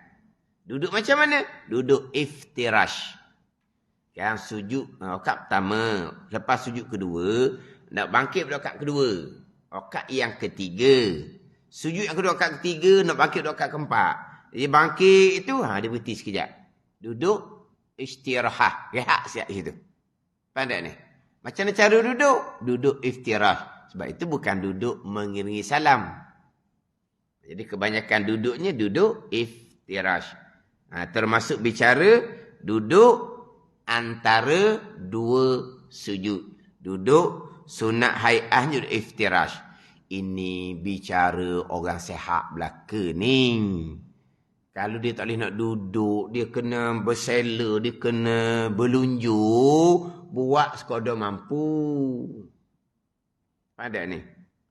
Iftirash ni pula, kaki kanan sunat tegakkan, kelima-lima perut je kaki kena bumi. Ada orang boleh buat, ada orang tak boleh buat. Ada ni. Ada orang boleh buat, ada orang tak boleh buat. Hak setakat boleh lah. Hak setakat boleh. Ada orang dia, kaki dia sebelah tu, kenapa? Dia aksiden mungkin lah, wallahualam lah. Jadi kaki sebelah tu tak, dia punya lutut dia tu tak berfungsi. Jadi macam Kaki dia tu terus gitu je. Dia tak boleh nak bengkok. Iftirah macam mana? Dia duduk belunjur dia duduk Di semayang berjemaah pun duduk tepi-tepi dinding gitu. Sebab takut ganggu orang. Duduk tepi dinding. Iftirahnya kat mana? Tawarruknya kat mana? Tak ada belaka dia. Tu dia uzur. Tu dia uzur. Faham tak ni? Cuma kebanyakan duduk dalam semayang adalah duduk iftirash. Dan tiada harus memanjang. Memanjang ni lama lah. Akan duduk antara dua sujud ini memanjang lebih daripada kadar masa. Sekurang-kurang tahiyah. Tiada harus memanjang ni dengan sengaja. Bukan dia duduk antara sujud tu, dia jadi... jadi apa? Jadi hanyut ke apa? Tak sengaja. Duduk antara sujud, yang kau duduk tahiyat dah. Contoh gitulah. Hak sengaja. Tiada harus. Kenapa tiada harus? Haram serta membatalkan sembahyang. Tiada harus dengan makna haram serta membatalkan sembahyang. Dia duduk antara dua sujud satu, i'tidal. Nanti dia bicara di bawah tu i'tidal pula. Dan dia makan lagi pada i'tidal. Dua rukun tu, dua rukun fi'li tu dipanggil rukun fi'li yang pendek. Rukun fi'li yang pendek. Dia rukun fi'li ni ada rukun pendek, ada rukun panjang. Adapun rukun kauli dia sama. Rukun kauli takbiratul ihram panjang pendek. Anda ada panjang pendek? Rukun kauli membaca Fatihah ada. Fatihah panjang 70 ayat. Ada? Tak ada, tulis je. Jadi rukun kauli tak ada panjang pendek sebab hak sama. Rukun fi'li ni ada rukun pendek, ada rukun panjang. Ada ni. Sebab dalam perbuatan ni boleh banyak bacaan. Jadi macam rukun fi'li hak panjangnya berdiri. Itu rukun fi'li hak panjang, berdiri. Dia baca surah setengah jam. Tak ada apa-apa. Rukun fi'li panjang rokok. Dia rokok setengah jam. Tak ada apa-apa. Tapi semasa orang lah. Dia sujud. Rukun fi'li hak panjang sujud. Dia sujud setengah jam, dia berdoa. Tak ada apa-apa. Itu rukun panjang. Duduk tasyahud akhir, rukun panjang. Lepas selawat Ibrahimiyah, dia berdoa dekat setengah jam dah dia berdoa. Contohnya, duduk tasyahud akhir, rukun fi'li yang panjang. I'tidal satu, duduk antara dua sujud satu dia panggil rukun pendek. Mazhab Hanafi, i'tidal, duduk antara sujud, bukan rukun pung. Bukan rukun pung. Atau orang Mekah dia kata, apa benda lah. Dia sujud yang pertama dia angkat, lepas tu sujud kedua dah. Dan mana duduk antara dua sujud? Tak ada. Bukan rukun. Bukan rukun. Kita dah rukun pendek. Bukan rukun panjang. Dia rukun panjang pendek ni kalau kita ngaji bab muafiq yang keuzuran. Kan ngaji bab muafiq yang keuzuran tu kan. Muafiq yang keuzuran dimaafkan ketinggalan 3 rukun panjang. Tak masuk rukun pendek. Atau pada jumpa rukun panjang, rukun pendek. Mana ni? Dimaafkan ketinggalan 3 rukun panjang, rokok, rukun panjang yang pertama, sujud yang pertama, rukun panjang yang kedua, sujud yang kedua, rukun panjang yang ketiga. Kalau bilang, 5 lah. Kalau campur dengan i'tidal lagi, campur dengan duduk antara 2 sujud lagi, jadi 5. Tapi tak bilang lah. Dibilang 3 rukun panjang. Jadi apa? Ada rukun panjang, ada rukun pendek. I'tidal, rukun pendek. Duduk antara sujud, rukun pendek. Rukun pendek dengan bahawa apa ni? Ketika duduk antara dua sujud, tiada harus memanjang lebih daripada kadar masa sekurang-kurang tahiyat. Kadar masa. Bukan membaca tahiyat. Sebab ketika duduk antara dua sujud barunya. Tidak membaca tahiyat, tak baca tasyahud. Tapi dia duduk tu lebih daripada qadar masa tu. Dia bacalah apa-apa pun. Dia baca doa lah kalau kita kata. Rabbi firli warhamni selesai wa'fu anni. Dia tambah pula doa lain. Dia tambah pula doa lain. Nak doa ni. Dia tambah doa lain ni. Lebih daripada masa sekurang-kurang tahiyat. Masa ketika dia membaca Rabbi firli warhamni wajiburni sampai ke wa'afini wa'fu anni, jangan ada masuk tu. Jangan ada masuk. Sebab tu memang sunat baca dah. Jangan masuk situ.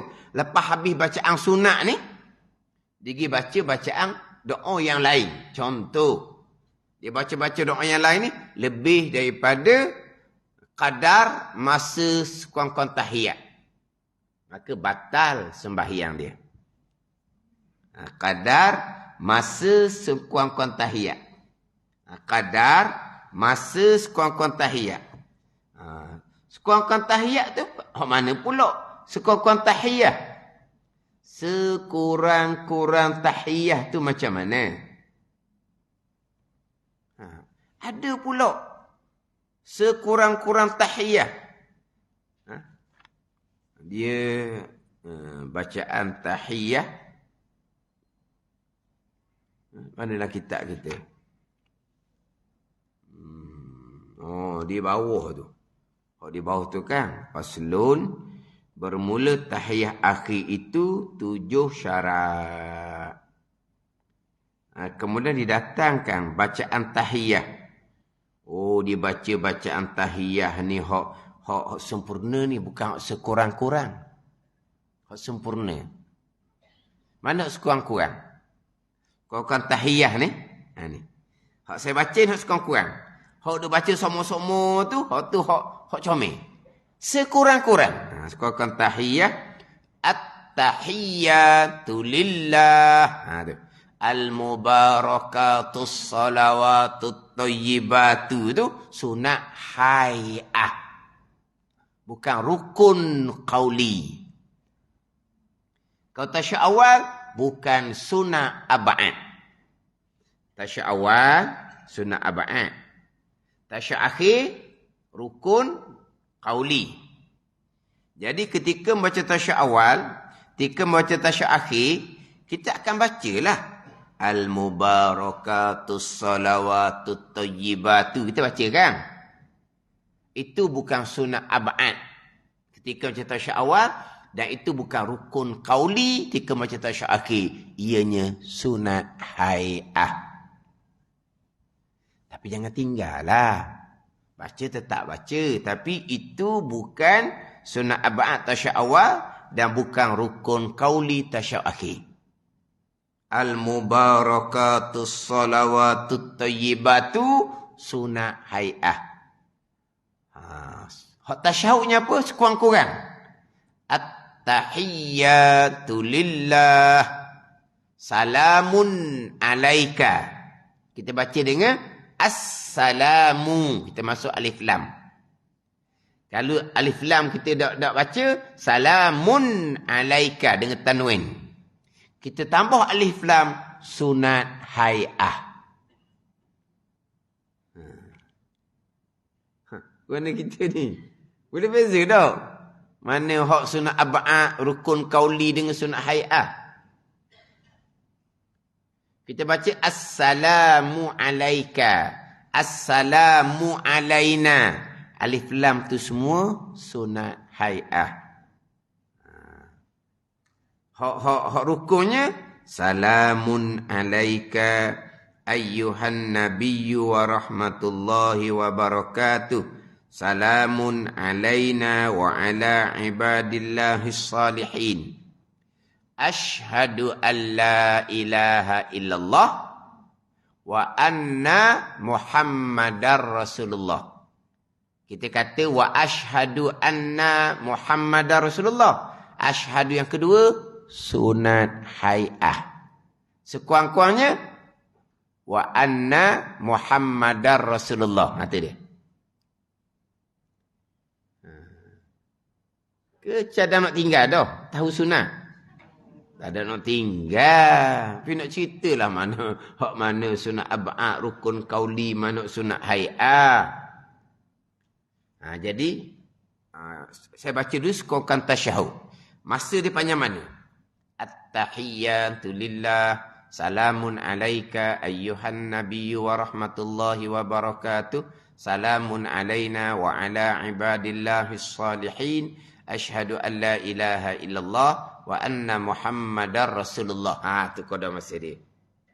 Dia pergi baca benda lain. Ketika selesai baca doa, ketika dia atas sujud, dia baca doa lain pula. Lebih daripada masa tu, batal semayang.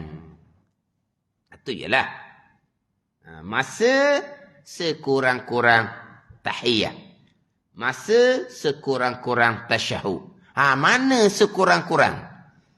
Allahumma salli ala Sayyidina Muhammad. Itu tak masuk tu. Itu bukan tahiyah tu. Itu selawat. Itu hukum lain tu. Itu hukum lain. Itu selawat. Ni kita baca tahiyah. Tasyahud. Sekurang-kurang. Tapi pada masa duduk sujud, bukan baca tahiyah tu. Dia bacalah apa-apa bacaan. Kalau kira masa, lebih daripada masa sekurang-kurang tahiyah tadi. Batal sembahyang. Ni tak pernah berlaku lah. Dia sekurang-kurang tahiyah ni, hak sunat hai'ah kita tak tinggal. Tapi ada ketika kita kena tinggal. Mana ketika kita tua-tua, napah dak panjang dah. Ada ni. Kita nak kena jaga hak rukun tu. Rukun qauli kena jaga. Mana? At-tahiyyatu lillah. Ni. Dua ni kena jaga. Huruf kena jaga molek. Tasydid kena jaga molek. Ini rukun, ni rukun. Kita pergi selit tengah tu hak sunat hai'ah. Masa gagah tak apa. Bila masa lemah, apa ke? Semput, apa ke? Semput lah panggil dah. Semput. Dah panjang tu kan. At-tahiyyatul mubarakatus salawatut thayyibat. Apa tu lillah di hujung tu rukun tu al-mubarakatus salawatut tayyibatu tu sunat hai'ah bukan rukun. Dok tinggal tapi ada ketika kita kena peting hak wajib. Kena peting lillah biar comel. Tapi apabila at-tahiyyatul mubarakatus salawatut thayyibah, acak-acak kali atau hospital lah jawapan dia. Lepas macam mana tu? Dah dia jenis lelah dah sikit. Potong sunat tu. At-tahiyyatu lillah. Huruf kena jaga, tasydid kena jaga. Sebab apa? Itu rukun tasyahud akhir. Rukun qauli. Mana ada ketika memang kita kena tinggal sunat hai'ah. Memang kita kena tinggal. Ada ni. Terkadang kita kena tinggal sunat hai'ah. Sebab tu imam tasyahud awal tu, dia cepat naik kat ketiga. Kita pun baru duduk. Asyhadu an la ilaha illallah wa asyhadu anna Muhammadar Rasulullah. Dia naik berdiri kat tiga dah. Kita nak selawat pun tak sempat. Maka kita pun potong sunat tu. Sebab tu imam kita ni, kita tahu dah. Tu imam masjid kita ni, tasyahud awal dia cepat. Kita nak lengkapkan dengan selawat atas Nabi. Jadi kalau kita baca panjang at-tahiyyatul mubarakatus salawatut thayyibatu lillah, kita baca panjang lengkap. Belum apa-apa lagi tu imam kat tiga dah. Kita kena segera naik sebab kita kena ikut tu imam. Lepas tu macam mana ni? Kita potong sunat hai'ah. Sebab apa? Sebab Allahumma salli ala Sayyidina Muhammad tasyahud awal, itu sunat ab'ad, bukan sunat hay'ah.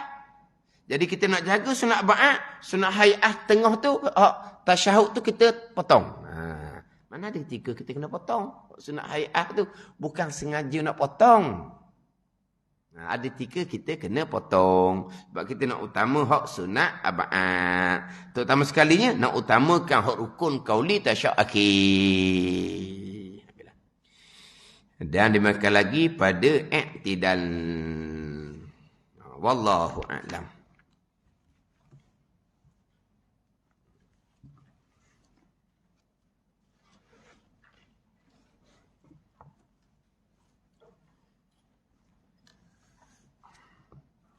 Ini kitab Minhajul Abidin, muka surat 6, baris yang ke-9 daripada atas. Baris ke-9 daripada atas. Qala al-muallifu rahimahullahu ta'ala wa nafa'ana bi'ulumihi amin. Dan atas keluarganya, keluarga penghulu sekalian Rasul Nabi sallallahu alaihi wasallam yang baik-baik, keluarga Nabi yang baik-baik, lagi suci, lagi suci. Dan atas keluarganya, atas keluarga ni atas pada kata atas penghulu sekalian Rasul Nabi Muhammad sallallahu alaihi wasallam, dan atas keluarganya, yakni dan selawat dan salam atas keluarganya, keluarga Nabi sallallahu alaihi wasallam yang baik-baik lagi suci. Dia dalam doa selawat dan salam ni disunatkan doa salawat salam atas Nabi dan atas keluarga Nabi sallallahu alaihi wasallam. Dia sebut keluarga Nabi ni Bani Hashim, Bani Muttalib. Sebut keluarga Nabi kena kepada Bani Hashim, Bani Muttalib. Anak cucu Hashim dan anak cucu Muttalib. Bani tu anak cucu lah. Bani Hashim, Bani Muttalib, anak cucu Hashim, anak cucu Muttalib. Hashim dengan Muttalib ni anak Abdul Manaf. Hashim sama, Muttalib sama, anak Abdul Manaf.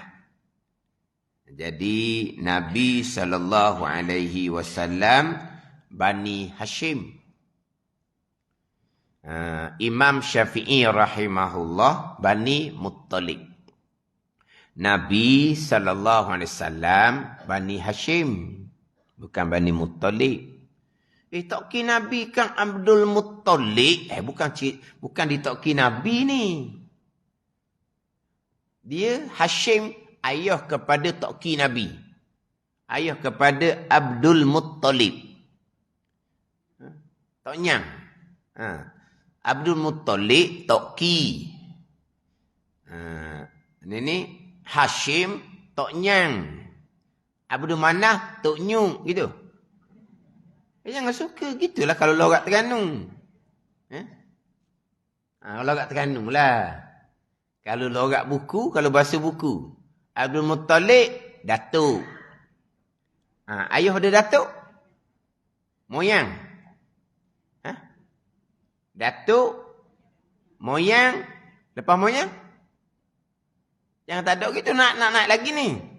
Kalau datuk tu Abdul Muttalib, Hashim tu moyang, Abdul mana? Muhammad bin Abdullah bin Abdul Muttalib bin Hashim bin Abdul Manaf. Abdul Manaf panggil apa? Abdul Muttalib datuk.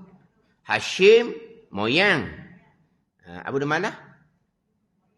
Monyet, Abdul Monyet pula Jangan buat reka gitu. Masuk dalam FB moyang betul monyet jadi. Nasib baik tak nampak ni. Tak nampak dalam FB.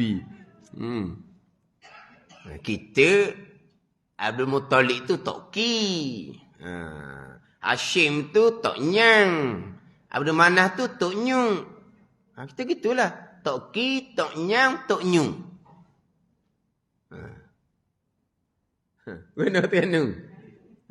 Sekarang ni kira bukan dia Abdul Muttalib Tok Ki Nabi. Kira daripada Abdul Manaf. Kira daripada Hashim. Bani Hashim. Nabi SAW Bani Hashim. Adapun Imam Syafi'i rahimahullah Bani Muttalib. Hashim Muttalib tu adik-beradik. Hashim Muttalib adik-beradik, anak pada Abdul Manaf. Anak Hashim nama Abdul Muttalib. Abdul Muttalib anak dia nama Hashim. Mana ni? Abdul Manaf. Hashim dengan Abdul Muttalib dua beradik. Dia ada Naufal. Dia ada Abdul Syamsin. Dia anak Abdul Manaf ni, Abdul Syamsin dengan Naufal, anak cucu dia lawan Nabi SAW. Maka tak termasuk dalam keluarga Nabi. Tak termasuk dalam keluarga Nabi sebab Abdul Syamsin dengan Naufal adik-beradik dengan Hashim dengan Abdul Muttalib. Anak Abdul Manaf belaka. Tapi anak cucu Bani Abdul Syamsin, Bani Naufal, anak cucu Abdul Syamsin, anak cucu Naufal ni dilawan Nabi. Maka tak termasuk dalam keluarga Nabi SAW. Hak sokong Nabi berimannya di kalangan keluarga Abdul Hashim dengan Abdul Muttalib. Hak kafir tu kafir lah juga. Ada ni. Hak kafir tu kafir lah. Pok darah Nabi tu Bani Hashim belaka lah tu. Hak kafir. Tapi hak banyaknya tolong Nabi beriman dengan Nabi. Anak cucu Hashim, anak cucu Abdul Muttalib. Hashim, Abdul Muttalib dua beradik. Hashim anak dia Abdul Muttalib. Kemudian Abdullah kemudian Nabi SAW. Adapun anak cucu Abdul Muttalib ni sampai kepada Imam Syafi'i. Imam Syafi'i ni adalah puak Quraisy. Pada ni. Kalau disebut dalam hadis tu, alimu Quraisyin yang malul arda ilma. Orang alim Quraisy yang akan memenuhkan akan bumi ni sebuah dengan ilmu. Sebab Imam Muktabar 4, hak keluarga Nabi SAW adalah Imam Syafi'i. Itu keluarga Nabi SAW. Bani Muttalib. Muhammad bin Idris bin Abbas bin Uthman bin Syafi' bin Sa'ib bin Ubaid bin Abdul Yazid bin Hashim bin Abdul Muttalib bin Abdul Manaf. Saya dulu pernah lah masa ngaji pondok dah ingat dah. Jadi Imam Syafi'i ni kena kepada itulah cucu 3 pupu ke cucu 4 pupu ke. Saya pernah kira dulu. Dululah pernah kira. Dan sekarang ni Hashim dengan Abdul Muttalib dua beradik. Abdul Muttalib Tok Ki Nabi dengan Hashim sepupu. Kemudian Abdullah dengan Abdul Yazid dua pupu.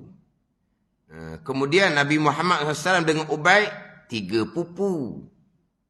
Lepas situlah, lepas 3 pupu tu anak 3 pupu, cucu 3 pupu, cicit 3 pupu, sampai ke Imam Syafi'i. Berapa tahun itu? 3 pupu lah ngelah sekali. Tapi turun ke bawah tu. Kan dia ada anak 3 pupu, cucu 3 pupu, cicit 3 pupu, cuit 3 pupu. Ni, dia mati di 3 pupu. Padahal dia mati di 3 pupu. 3 pupu antara Nabi SAW dengan Ubaid. Ubaid ini datuk yang keberapa tahun kepada Imam Syafi'i. Kenal tak 3 pupu? Sepupu tak kenal orang sekarang. Orang sekarang ni. 2 pupu. Oh, tak kenal. 2 pupu tak kenal. Sepupu pun boleh tak kenal. Sepupu boleh tak kenal. 2 pupu. Aduh. Orang dulu 3 pupu, 4 pupu, 5 pupu, nak rapat waris, dia nikah pula. Dia nikah. Apa dipanggil apa? Perapat waris. Gitu orang dulu. Bila dia jauh tu, kemudian dia pun, ni. Dia nak perapat waris lah orang dulu. Orang sekarang mana ada tu. Nikah negeri lain tu. Nikah seberang laut tu. Sabah lagi, Sarawak lagi, Indonesia lagi, Kemboja lagi dia nikah. Tu, baik-baik lah tu. Jangan begitu nikah Kemboja, Vietnam. Tu boleh cerita nikah di Thailand tu. Tu lakos-lakos padang lagi tu. Tak main dah, sekapung-sekapung tepi rumah tak main dah.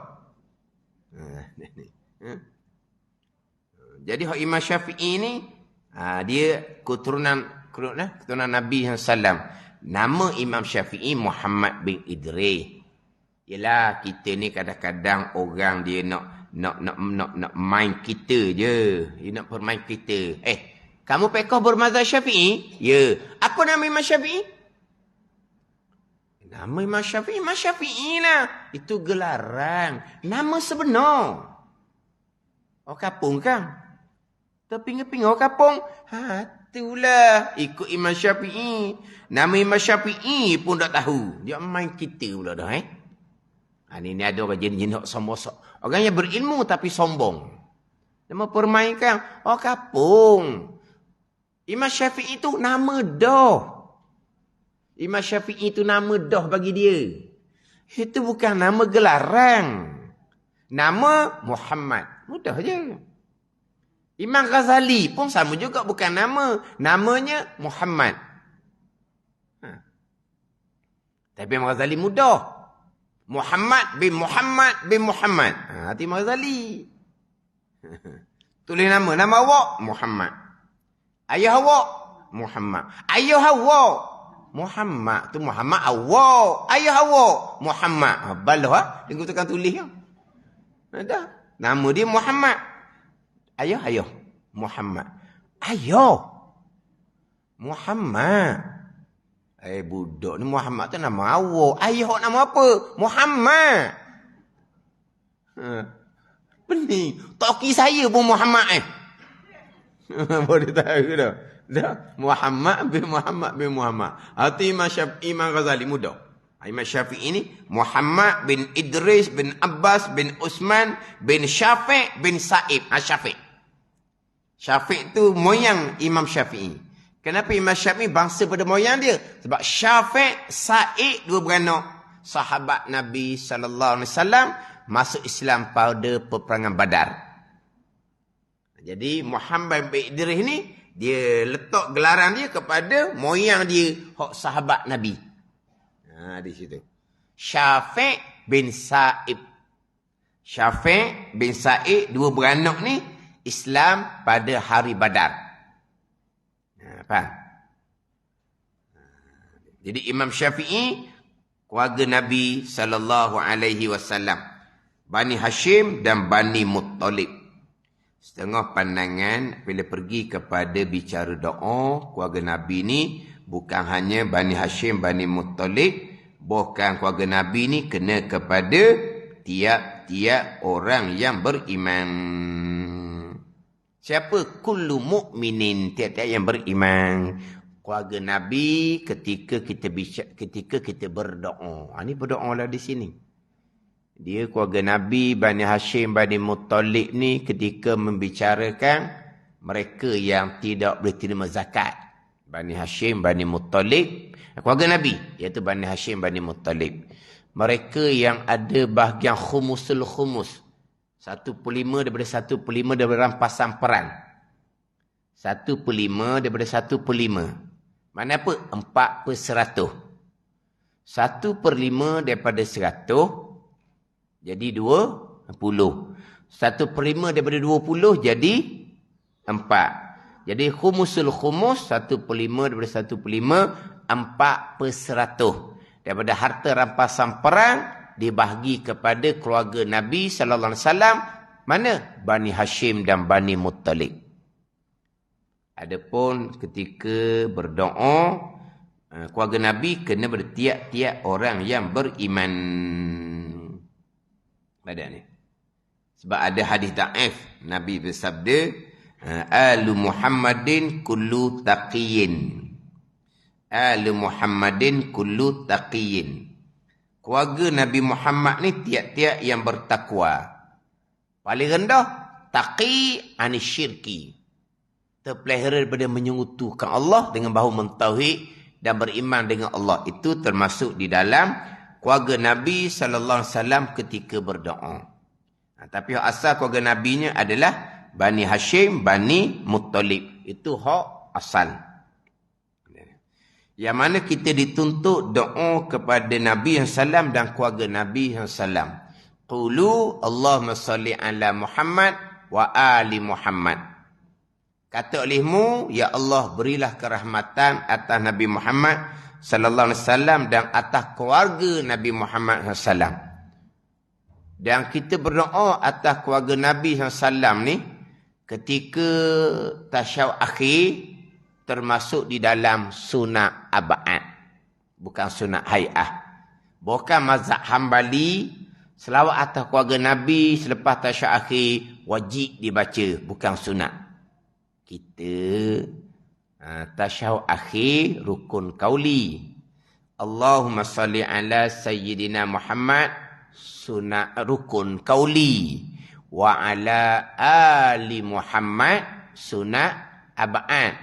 Kama sallaita ala Ibrahim sampai ke Hamidum Majid, sunat hay'ah.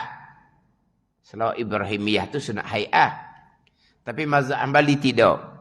Selawat atas keluarga Nabi selepas tasyahud akhir bukan sunat, bukan wajib. Kita sunat. Sunat ab'ad, selawat atas keluarga Nabi selepas membaca tasyahud akhir. Sama juga ketika membaca kunut. Sunat ab'ad kan? Ketika membaca kunut dia ada 4 sunat ab'ad. Ketika membaca kunut dia ada 4 sunat ab'ad. Mana? Berdiri ketika membaca kunut, sunat ab'ad. Membaca kunut. Membaca kunut sampai ke astaghfiruka wa atubu ilaik. Itu sunat ab'ad yang kedua. Sunat ab'ad yang ketiga, wa sallallahu ala sayyidina Muhammad. Itu sunat ab'ad yang ketiga. Wa ala ali sayyidina Muhammad. Itu sunat ab'ad yang keempat. Dia ada 4 sunat ab'ad tu. Berdiri, 1 sunat ab'ad. Dia memang berdiri. Nak duduk pun boleh. Dia tidak berdiri, beri turun, duduk bawah, bawah kat tangan. Dia meninggalkan 1 sunat ab'ad, itu berdiri. Sunat sujud sahwi lah jadinya. Tak ada buat gitu. Berdiri ketika iktidal tu wajib. Kita iktidal tu kan, sami Allahu liman hamidah. Ni orang kuasa lah ni. Berdiri dekat iktidal wajib. Kemudian dia pun berdiri ketika membaca kunut. Berdiri tu dipanggil sunat ab'ad. Dia membaca kunut, sunat ab'ad yang kedua. Astaghfiruka wa atubu ilaik. Itu sunat ab'ad yang kedua. Wa sallallahu ala sayyidina Muhammad. Itu sunat ab'ad yang ketiga. Wa ala ali sayyidina Muhammad. Dan atas keluarga Nabi Muhammad SAW, itu sunat ab'ad yang keempat. Tengok tu. Doa atas keluarga Nabi SAW, sunat ab'ad. Bukan sunat hay'ah. Berdoa, selawat atas keluarga Nabi SAW, sunat ab'ad. Besar tu. Pada ni. Sunat ab'ad, selawat atas keluarga Nabi ketika kita semayang. Ketika membaca kunut, ketika selepas selesai membaca tasyahud akhir. Doa kesejahteraan atas keluarga Nabi yang baik-baik lagi suci. Yang baik-baik lagi suci. Lagi suci, lagi khalis. Ni dia dalam Arab ni. At-tayyibin, at-tahirin. At-tahirin. Lagi yang suci. Keluarga Nabi yang suci. Suci daripada kotoran batin dan suci daripada kotoran zahir. Ni. Hak paling besar kesucian adalah suci dalam bab pegangan. Keluarga Nabi hak baik-baik. Keluarga Nabi hak suci. Itu masuk dalam doa. Kalau keluarga Nabi yang sebenar sekalipun, Bani Hashim, Bani Muttalib, Tapi yang bukan baik-baik, yang bukan suci, tidak termasuk dalam doa ni. Keluarga Nabi, sebenar-benar Bani Hashim bin Muttalib. Yang didoakan mana? Yang baik-baik lagi suci. Dan semoga Allah selamatkan baginda daripada kekurangan. Dan semoga Allah tak membesarkan baginda. Wallahu a'lam. Bismillahirrahmanirrahim. Alhamdulillahirabbil alamin. Wassalatu wassalamu ala sayyidil mursalin wa ala alihi wa sahbihi ajma'in. Allahumma aftah alaina futuhal arifin. Allahumma allimna ilma akdamin wa fahimna famasabikin warzuqna ruqat talibin. Allahumma zidna ilman wa alhiqna bis salihin. Wa sallallahu ala sayyidina Muhammadin wa ala alihi wa sahbihi wa sallam. Walhamdulillahi rabbil alamin.